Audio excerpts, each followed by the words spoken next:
বন্ধুগণ, এটা একটা শোকের মিছিল বা শোকযাত্রা যেটা আপনারা দেখছেন।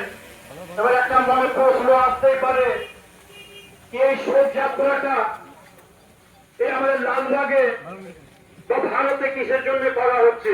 একটা প্রশ্ন অনেক মানুষের মনে আসতে পারে।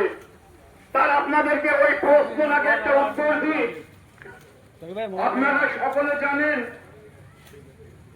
যখন দায়েশ আইএসআই যখন ইরাকের উপরে কব্জা করেছিল, তখন আমাদের এই ভারতের 200-র উপরে নার্স যারা কেরালার ছিলেন ম্যাক্সিমাম, তাদেরকে এই আইএসআই বন্দী বানিয়ে দিয়েছিল। তখন এই আয়াতুল্লাহ খামনাই সাহেব এবং এই আয়াতুল্লাহ সিস্তানি সাহেব এই আমাদের ভারতের যে নার্সদেরকে বন্দী করা হয়েছিল তাকে ছাড়াবার জন্য এগিয়ে গিয়েছিলেন। আচ্ছা, আপনারা বলুন, যে নার্সরা বন্দী হয়েছিল তার থেকে আয়াতুল্লাহ খামনাই সাহেবের কি সম্পর্ক ছিল? আয়াতুল্লাহ খামনাই সাহেব তো ইরানে ছিলেন, নার্সরা ভারতে ছিল, বন্দী হয়েছিল ইরাকে। কিন্তু এই আয়াতুল্লাহ খামনাই সাহেব আর আয়াতুল্লাহ সিস্তানি সাহেব বললেন কি না, এই ভারতের যে নার্সদেরকে বন্দী করা হয়েছে তার মধ্যে কে হিন্দু আছে কে মুসলিম আছে এটা দেখা যাবে না। আমার এরা সন্তান আছে এবং কিভাবে এদেরকে উদ্ধার করে এদেরকে বাড়ি পাঠানো যাবে সেটা আমি প্রতিজ্ঞা করছি। এবং এই প্রতিজ্ঞা করার পর উনি নিজের সেনা এবং ইরাকের সেনাকে একটা কোলাবোরেশন করে এই যে ভারতের আমাদের 200-র উপরে মা বোন যারা বেঁচেছিল ইরাকের দায়েশের হাতে, যে দায়েশ বলছিল কি এই নার্সদেরকে হত্যা করবো, এই আয়াতুল্লাহ খামনাই সাহেব আর আয়াতুল্লাহ সিস্তানি সাহেব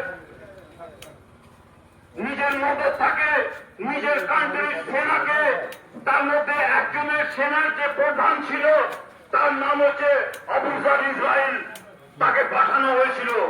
এবং আমাদের এই ভারতের যে মা বোন ওখানে ফেসেছিল তাদেরকে এই আয়াতুল্লাহ খামনাই সাহেব এবং আয়াতুল্লাহ সিস্তানি সাহেবের মদদে আমাদের এই ভারতের সন্তানদেরকে উনি উদ্ধার করেছিলেন।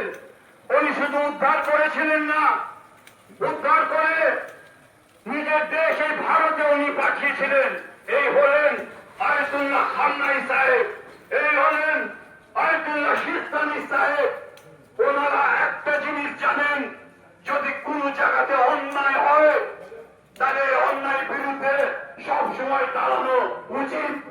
এবং এই অন্যায়ের বিরুদ্ধে ওনার একটা মেসেজ আছে আমাদের জন্য, যদি কোন জায়গায় অন্যায় হয় তাহলে তোমরা এটা দেখবে না ওই অন্যায় যার সঙ্গে হচ্ছে সামনে সে হিন্দু আছে না মুসলিম আছে না খ্রিস্টান আছে, এটা তোমরা দেখবে না, তোমরা তার প্রতিবাদ করবে।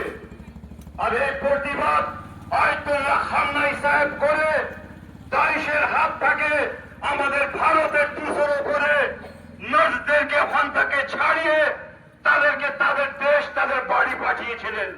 এই হলেন আয়াতুল্লাহ খামনাই সাহেব।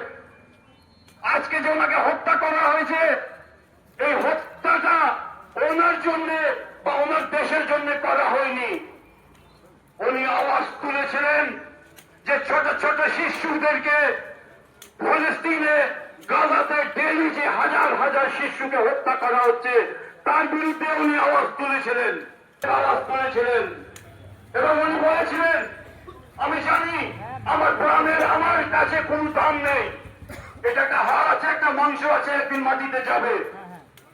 সেটা অন্যায়ের বিরুদ্ধে আওয়াজ তুলে যদি যায় তাহলে আমি বেশি খুশি হব।